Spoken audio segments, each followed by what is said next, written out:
Assalamualaikum. Ketemu lagi nih sama aku. Semoga kalian gak bosen ya ketemunya aku lagi. Kali ini aku bakalan ngebahas tentang Korea. Tapi bukan opa Korea, bukan juga boyband Korea.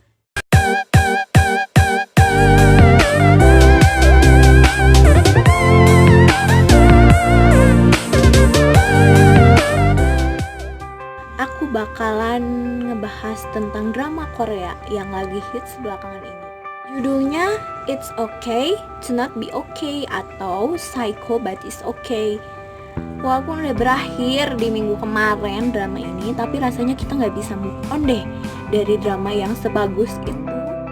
Selain kita bisa lihat pemeran utamanya yang amat sangat ganteng dan cantik banget, drama ini menyuguhkan cerita yang sangat menarik menurut aku. Kenapa menarik? Karena ini berfokus pada kesehatan mental dan latarnya juga berada di rumah sakit jiwa yang di dalamnya banyak sekali pasien dengan gangguan mental dan kisahnya masing-masing. Ada yang masih belum nonton drama ini? Aku saranin buat nonton karena ini drama recommended banget. Kalian tahu gak sih, ada banyak banget pesan yang tersirat dari drama ini yang bisa kita jadikan pelajaran untuk hidup kita.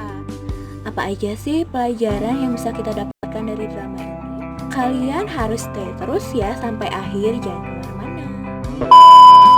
Yang pertama, seperti judulnya, It's Okay to Not Be Okay. Gak apa-apa kalau kita lagi ngerasa gak baik-baik aja, karena setiap manusia pernah berada di titik terendah. Langkah pertama untuk pemulihan diri itu kita bisa mengakui bahwa kita sedih. Kita bisa meluapkan dengan tangisan kita. Dengan menangis kita akan lebih lega dengan perasaan yang kita alami saat ini. Bercerita dengan teman dekat pun itu bisa jadi acuan kita untuk lebih baik lagi ke depannya.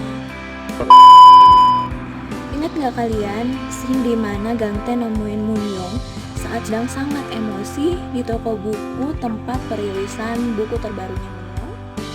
Nah, karena Moonyoung ini kesulitan untuk mengendalikan dirinya, Gangtae pun mengajarkan dia metode butterfly hug atau pelukan kupu-kupu. Metode ini efektif untuk menenangkan diri kita di saat emosi dan menghindari keputusan yang terburu-buru. Next, pentingnya punya keseimbangan hidup. Tahu dong kalian karakter Moonyoung kayak gimana? Moonyoung ini tuh gak bisa nahan diri dalam mengatakan atau melakukan sesuatu, sementara Gangtae gak bisa mengekspresikan perasaannya. Sebagai pasangan dengan kepribadian bertolak belakang ini, mereka akhirnya belajar menyeimbangkan emosi dan perasaan masing-masing. Jadi emang keseimbangan hidup ini sangat penting di kehidupan kita. Coba untuk lebih pengertian. Nah, di drama ini tuh menyadarkan kita bahwa setiap orang punya perjuangan hidupnya masing-masing yang mungkin saja mempengaruhi perilaku mereka yang kita pikir gak masuk akal. Gampang banget emang menilai orang dari kesan pertama, walaupun sesungguhnya ada banyak hal yang kita tidak ketahui dari dirinya. Jadi intinya jangan pernah memandang orang lain hanya dari sekilas aja. Rasa trauma harus dihadapi, bukan dihindari. Tahu kan, kisah Moonyoung, Gangtae sama Sangtae ini membuktikan bahwa trauma memang bukan sesuatu yang cepat dan gampang untuk disembuhkan. Tapi cara terbaik untuk mengatasinya adalah dengan menghadapi rasa trauma itu. Meski awalnya terasa sangat menakutkan, kamu akan merasa jauh lebih baik setelah menghadapinya. Cari dan fokus pada kenangan yang indah saja. Ingat dong pada saat Moonyoung teringat oleh sosok sang ayah. Moonyoung ingat dia pernah dibacakan dongeng oleh ayahnya, walaupun cuma 1 kali. Tapi dia selalu ingat atas kebaikan ayahnya itu. Atau pada saat Gangtae membenci ibunya karena dia selalu memihak pada kakaknya Sangtae. Tapi ternyata di episode-episode pertengahan terbukti bahwa ibunya itu sangat menyayangi Gangtae. Emang sih lebih gampang buat nginget kenangan-kenangan buruk dibandingkan kenangan indahnya. Oleh karena itu, ada bagusnya kalau kita berfokus pada kenangan-kenangan indah aja, biar pikiran kita lebih tenang. Ingat gak kalian pada saat Moonhyung membawa kabur salah satu pasien di rumah sakit dan membawanya ke tempat ramai yang disitu adalah tempatnya kampanye dari ayahnya pasien tersebut, namanya Kwon Gido. Kwon Gido ini memendam rasa sedih yang mendalam karena selalu diabaikan oleh orang tuanya dan saudara-saudaranya. Dan dia tuh selalu dipandang rendah oleh keluarganya. 공부 못한다고 때리고 이해 못한다고 무시하고 말썽 핀다고 가두고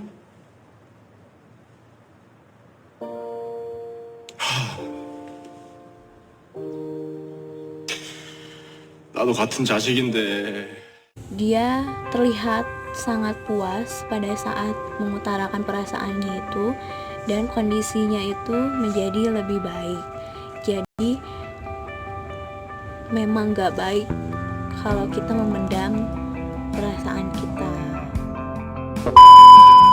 Jangan segan untuk meminta bantuan. Emang sih kita kadang ngerasa segan untuk meminta bantuan pada orang lain ketika beban hidup kita terasa sangat berat.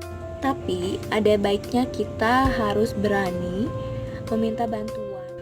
Di drama ini kita bisa lihat kondisi Gangtae dan Sangtae berangsur membaik setelah meminta bantuan kepada direktur rumah sakit dan ibunya Namjuri dan karakter-karakter lainnya.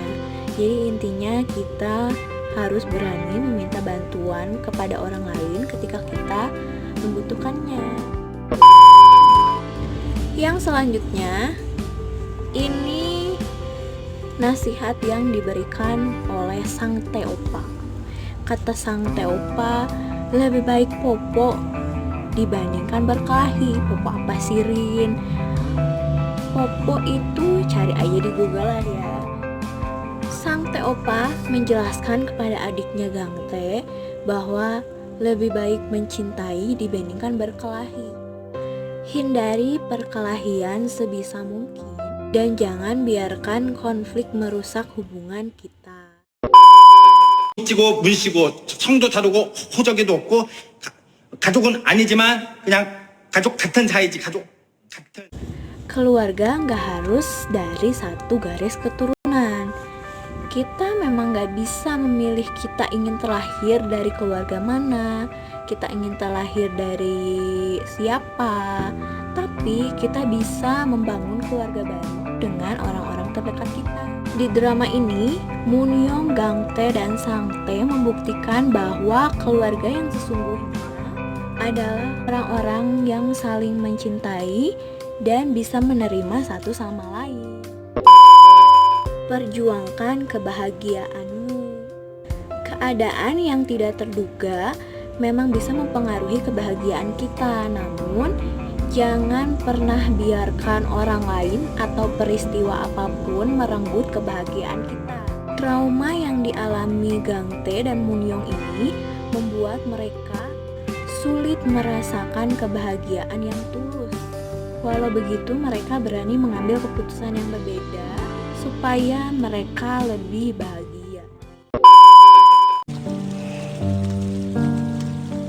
그 당시엔 부모가 애를 무작정 때려도 가정교육이고 훈육이다 그러면서 다들 넘어가 주던 때잖아. 엄연히 아동학대인데도.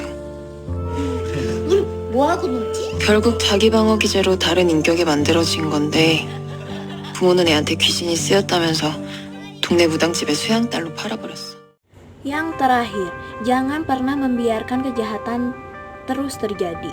Ingat gak sih kalian scene dimana salah satu pasien rumah sakit yang takut bertemu ayahnya pada saat dia menengoknya. Ternyata dia pernah menerima perlakuan kasar dari ibunya, tapi sang ayah hanya bisa melihat dan tidak melakukan apapun. 계모한테 자식들이 괴롭힘을 당하고 죽어나가는데도 아빠 모른 척 반감만 하잖아. 괴롭히는 사람보다 방관하고 방치하는 사람이 더 나빠. Nah, dari situ kita bisa lihat bahwa orang yang hanya menyaksikan kejahatan terjadi itu lebih jahat dibandingkan pelakunya. Nah, itu dia pelajaran-pelajaran yang bisa kita dapatkan dari drama ini. Aku harap drama ini bisa menjadikan kita lebih baik lagi dari sebelumnya. Buat kalian yang punya rekomendasi drama Korea yang gak kalah bagus dari drama ini, boleh dong share ke aku apa aja sih drama Korea yang kalian rekomendasikan. Terima kasih buat kalian yang udah nonton video aku ini. Mohon maaf bila ada salah-salah kata. Semoga apa yang aku sampaikan ini bermanfaat ya. Jumpa lagi di lain hari. Every time I see your eyes, all my world is freezing. Your song is always full of love.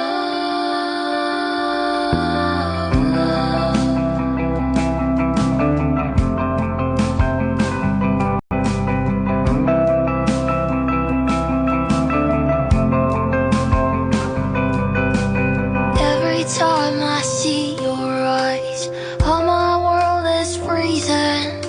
My song is always full of you. And even though we walk the hardest night, my heart is always with you. No matter what's come, we'll be at home. Now we think the same. My world is always you. Every night we'll spend together. Every step we'll take together.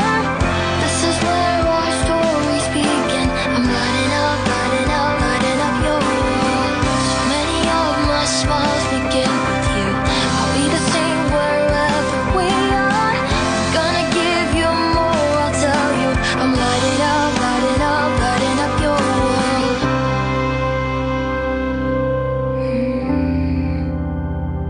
I'm lighting up your world. Lighting up your world.